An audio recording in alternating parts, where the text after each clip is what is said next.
Welcome to Double Deal, a series about organized crime in 20th century Boston.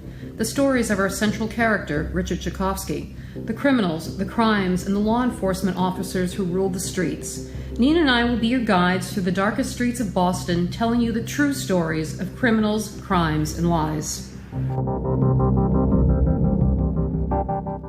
Hey everybody, welcome to Double Deal and thank you for joining us. Before Nina and I get started on our very first episode, I need to warn you about a few things. Well, warn you about me. I've got a mouth like a drunken sailor on shore leave, so if an occasional, or more likely frequent F-bomb is a problem, it might be time to hit the pause button. But I really hope you don't do that. We're telling stories about street guys and a few girls, spectacular and unsolved crimes, and a hefty dose of double dealing and intrigue. Many of the subjects we will be discussing here are raw and gritty, but almost as many are funny as hell. I'm not going to preface my words in any of our episodes with I'm not condoning this sort of thing, or not that I approve of such things. We're here to tell you stories, and we hope you find them as interesting and entertaining as we do.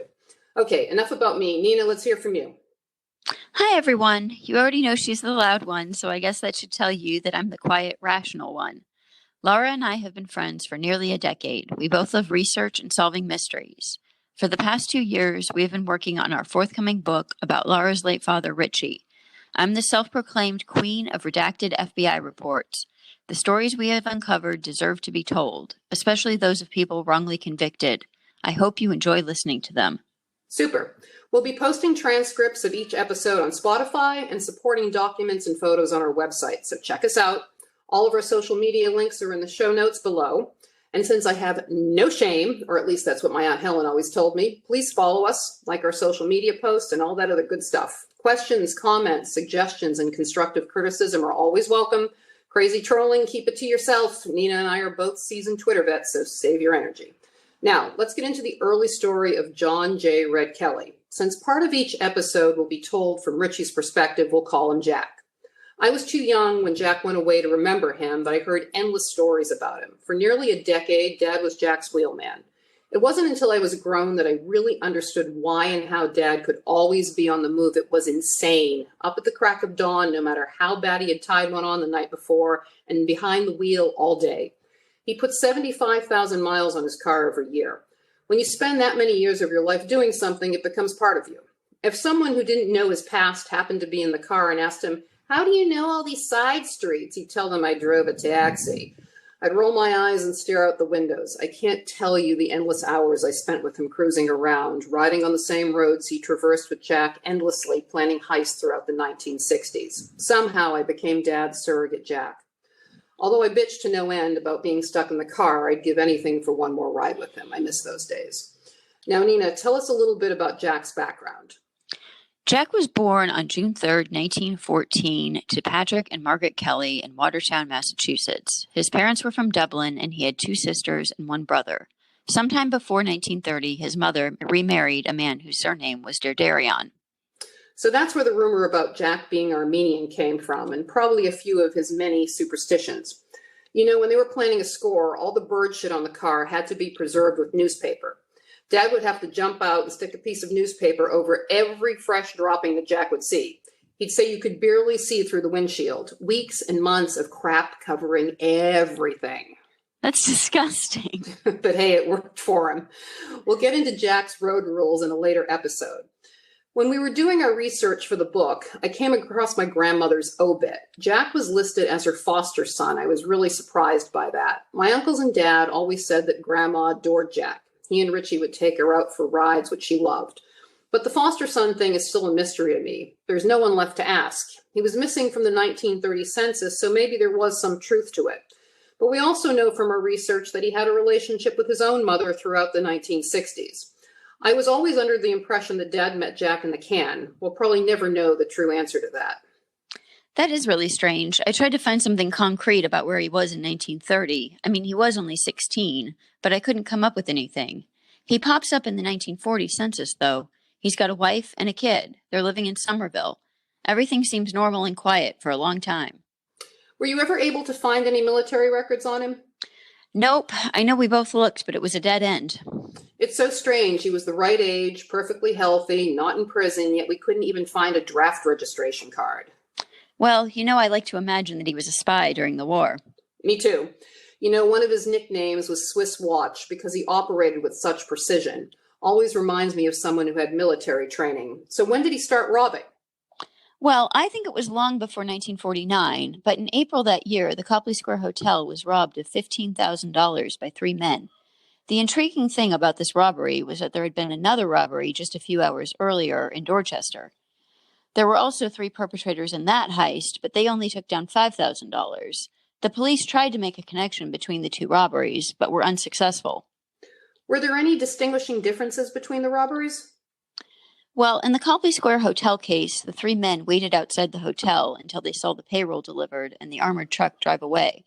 Once the coast was clear, they entered the hotel and went directly to the second-floor offices where the payroll had been dropped off just moments before. The door to the accounting department was locked, but one of the men knocked and an employee answered.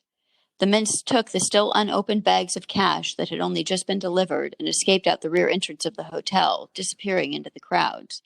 According to eyewitnesses, all three men were armed with revolvers and disguised with dark glasses and handkerchiefs over their faces.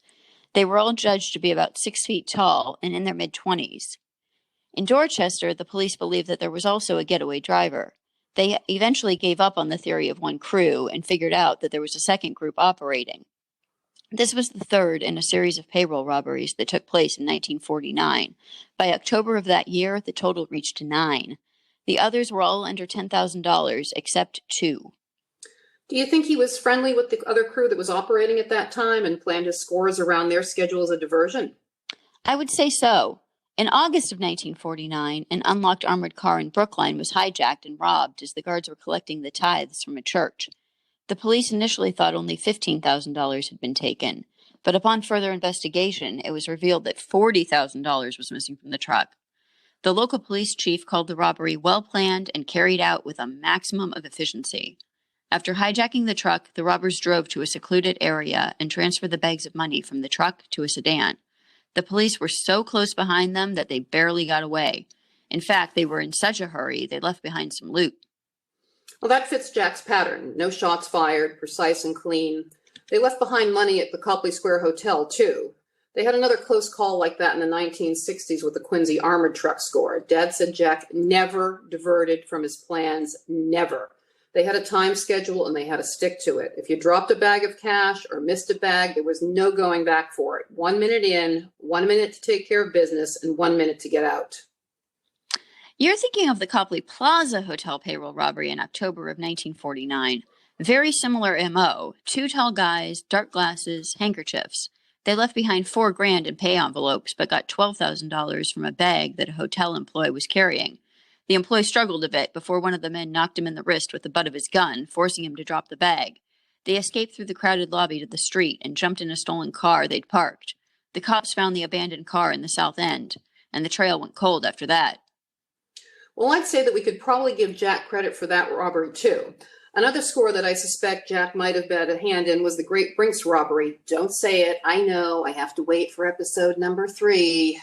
Exactly. And that was the next big heist in Boston just a few months later. Then, on October 30th, 1950, 2 men robbed the Newtonville branch of the Newton National Bank.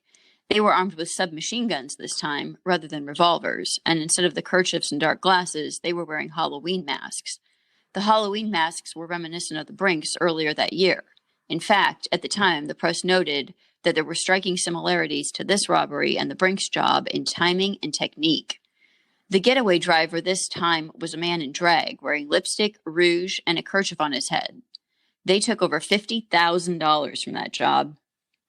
The Halloween masks and a guy dressed in drag will also make appearances in Jack's future heists, one of those being the Plymouth Mail robbery. Episode 16, I believe, will be dedicated to that case, but Plymouth will be a recurring theme in season 1. The Newton National Bank robbery is the last robbery that Jack and his crew commit in 1950, but then they hit the National Bank in Somerville. That's right. In July of 1951, they robbed the National Bank in Somerville of $33,000.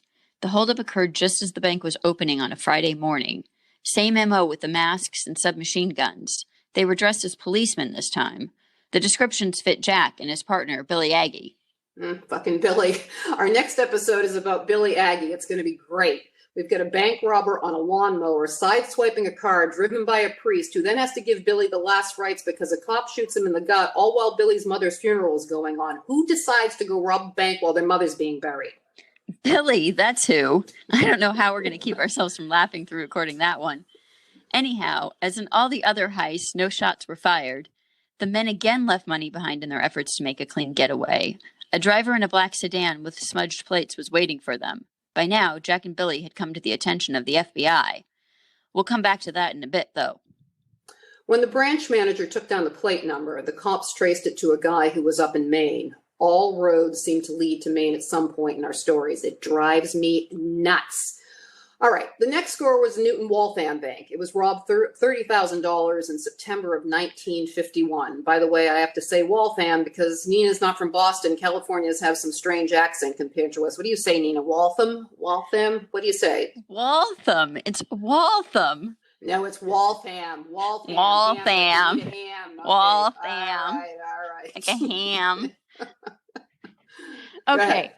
Okay. During this robbery, they were dressed in Marine fatigues, but still had the Halloween masks. The taller of them, Jack, had a submachine gun, as always. The smaller guy was Billy Aggie. He leapt over the counter and collected the bags. Again, they left money behind. This time, the authorities had calculated that they had collected $125,000 in an 11-month period. Not too shabby for any time, let alone 1951. Nothing to sneeze at. It looks like Jack and his crew took another break by then. Jack liked to work in batches. But who else was in his crew besides Billy at that time? So Newton and Somerville were two-man jobs. Definitely Jack and Billy. My mind immediately jumps to Sonny Diaferio being a lipstick and rouge-wearing getaway driver, but he was only about 19 or 20 then. More than likely, it was Ben Tilley. They had a long, long history, and I suspect they were running together way before 49. Tilley used to do B&Es with Raymond Patriarca back in the 30s out in Worcester. Also, Ben and Jack used the same lawyer, Sobel. Jack didn't just pick Sobel's name out of a hat, so I'm leaning towards Tilley as being our second man. Remember, Billy was a hero in World War II, so he definitely wasn't working with Jack in the early days. So there were 4 on the Waltham job. I suspect the 4th might have been Armand Caprioli. He was a driver for Jack before Dad was. My mom wrote in her journal that Uncle Armand and Dad took us home from the hospital when I was born. I was too little to remember Armand, but I remember the stories. The guy said he looked like an undertaker because he was always dressed in black with a big Borsalino hat. Someone killed him shortly after I was born. They shot him in the face. I became obsessed with him and his murder. The mystery of his death still haunts me. I'm sure part of that created my hunger for answers and information about Dad and his world later in my life. That's awful. Do you have any pictures of him? No, not anymore, but I remember what he looked like. Did they at least find his body? I believe so, because anytime I heard his name, it was inevitable that someone would mention how he died. The only information I found on him was the 1930 census. He was 11 at the time and incarcerated at the Lyman Reformatory in Worcester. And 2 of the FBI 302s that we have, one he was listed as a bank robbery suspect along with Dad and Pro, and one he was mentioned as Jack's sometimes driver. But I know where you're going with this. No body, no crime. No bullets, no time. We'll get into that in the middle of season 1. As I mentioned earlier, the feds were on to Jack and his crew. They claim that after the 1950 robbery of the Newton Bank, they began keeping an eye on Jack and Billy, but the authorities were never able to catch them at anything. Finally, in April 1951, it seemed to the feds that they'd caught a lucky break. The feds trailed them to Reno and watched them blowing what they later described as an endless supply of money in a casino. They picked them up, but were forced to release them due to lack of evidence. But the feds never did say exactly who they picked up in Reno. Here's the thing that doesn't sit right with me about the gambling story. Jack wasn't a gambler. He let the rumor spread over the years because it kept people from trying to get in his pockets. Plus, it gave him an excuse for why he was borrowing money from the Shylocks. When he was planning a score, he didn't want his guys to do risky, petty shit on the street. So he would go to the Shylocks to finance their scores and keep everybody comfortable. He'd pay the vig along the way, and then he'd pay down the principal after the score. Everyone believed the story that he was a gambler. Even in Phil Cresta's book, there's that scene where they're all sitting in the diner trashing Jack for being a gambler. He was frugal as the days long. The man fed his cats with a teaspoon, for crying out loud. Now, Billy, on the other hand, was a degenerate gambler. In Richie's words, Billy Aggie would put Bet on a fucking chipmunk if you strapped a saddle on it. So who did the feds pick up in Reno? Definitely Billy, but I highly doubt Jack was there. Well, I definitely think you're right that Jack wasn't there. And like I said, the feds never say who they were. But in the middle of all of this, it appears the feds got a bit confused because there was another group of robbers operating in the same area at that time. Just like in the Copley Square heist, Jack would schedule his own jobs around the other crew's jobs. The Harvey Bastani crew was caught in May of 1952. We'll be profiling some of the men from that crew later in the season. So when the Bastani crew got popped, Jack lost his decoy. That might explain why no big scores were taken down for the 2.5 years following the Newton Waltham job. Plus, the heat that Billy picked up in Reno didn't help matters either. Yeah, but then Jack got the urge or the need to rob again. On April 1st, 1954, the Harvard Trust Company in Belmont was robbed mid-morning. Nearly $15,000 was taken. They were in the bank less than 1 minute, but Jack and his crew made a few mistakes this time. First, one of the robbers left a set of fingerprints. Then, another fell in the mud when escaping and lost his hat. Let me ask you something, Laura. What kind of superstitious Irishman commits a major crime on April Fool's Day? Well, it wasn't like it was Friday the 13th, but for fuck's sake, I'd be afraid the teller wouldn't take me seriously, thinking it was some kind of a sick gag and I'd walk out empty-handed. Even I'm too superstitious for that. Jack should have been too, since it brings his lucky streak to an end. FBI agent Edmund McNamara was at Jack's place of business within hours of the heist to question him. McNamara was no stranger to bank robbers and their work. He'd been in charge of the Brinks investigation since the beginning, and Jack choked. He told McNamara that he knew what had happened because his stepdaughter worked for the Harvard Trust at another branch. He was unable to account for his whereabouts when the heist had taken place. McNamara knew Jack's alibi was flimsy. I still say that Billy gave Jack up. He didn't want to go to the can. There was a 3.5-hour gap between the robbery and McNamara showing up at the car lot. Remember, Billy was partners in the car lot with Jack. McNamara had to know that Billy was the weak link, especially if Billy was the one they picked up in Reno. He probably went to Billy's house first, told him the story about the fingerprints and the hat, and Billy swallowed it and cracked. Well, either way, the feds knew they had them, and even more so if Billy was being squeezed. Now, all McNamara and his team had to do was wait for Jack to make his next mistake. They waited patiently for nearly 2 months. Then, on May 25th, Billy and Jack go to the Suffolk Downs racetrack. The cops had been waiting for them there for 10 days. The two of them got picked up at the $50 bet window. Jack had some of the bills stolen from the Harvard Trust robbery in his pocket. The cops arrested them both, but they released Billy that same day. So Jack takes his first pinch at the racetrack with Billy, and you mean to tell me Billy didn't tip the feds off? Come on. Billy must have been breaking Jack's balls to go to the track for 10 days straight. It was the perfect place to ensure that he'd have money in his kick. In the back of Jack's mind, he had to know Billy gave him up, or maybe he just didn't want to believe it was possible. Didn't one of the news articles mention that he got the money from Billy? Yes, in one of the newspaper articles it mentioned that he received the money from Billy. The cops had search warrants for 3 homes and Jack's place of business. They found 3 pistols. One of them was a .45 that belonged to Jack. Who did the other pistols belong to, Billy?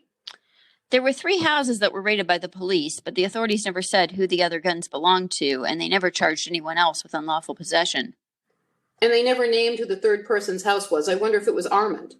I remember reading that Jack was held on like $25,000 bail. What was he charged with? Well, despite their best efforts, the feds couldn't pin any of the heists on Jack or Billy or their unnamed accomplices. The fingerprints they'd taken were a dead end. The only charge that they could get to stick was the receiving of stolen goods. The feds alleged that 16 $1 bills they found on Jack when he was arrested at Suffolk Downs matched some of the bills that had been stolen in April. So only Jack was tried?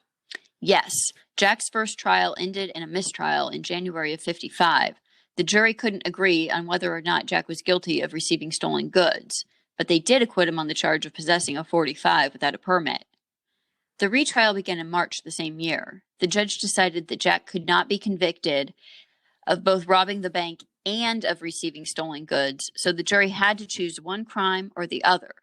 Jack was subsequently found guilty of the lesser charge of receiving stolen goods and sentenced to 4 to 5 years in state prison.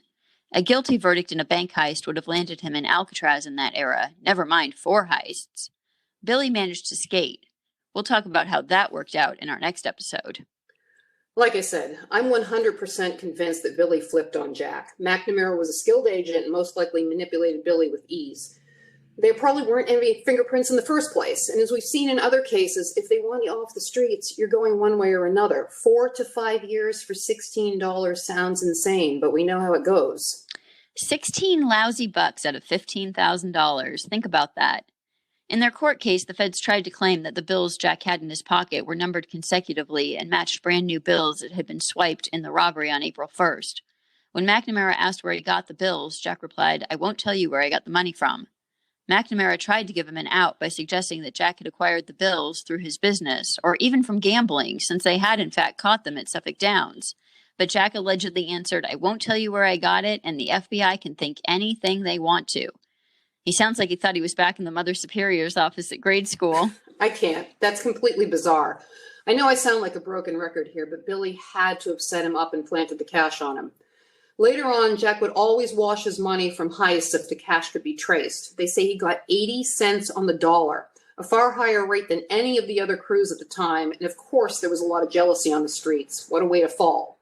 But it's not the end of Jack's story, it's only the beginning.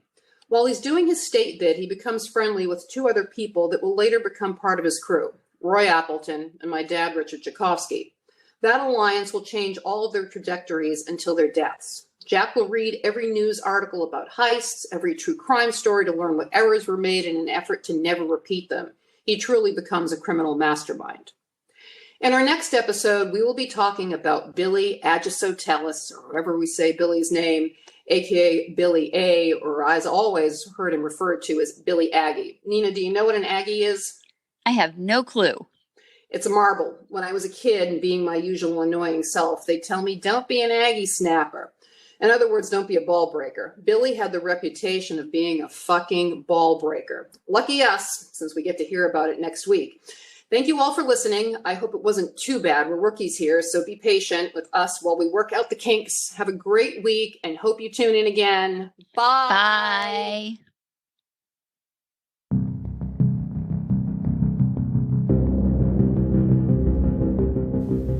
Double Deal, true stories of criminals, crimes, and lies.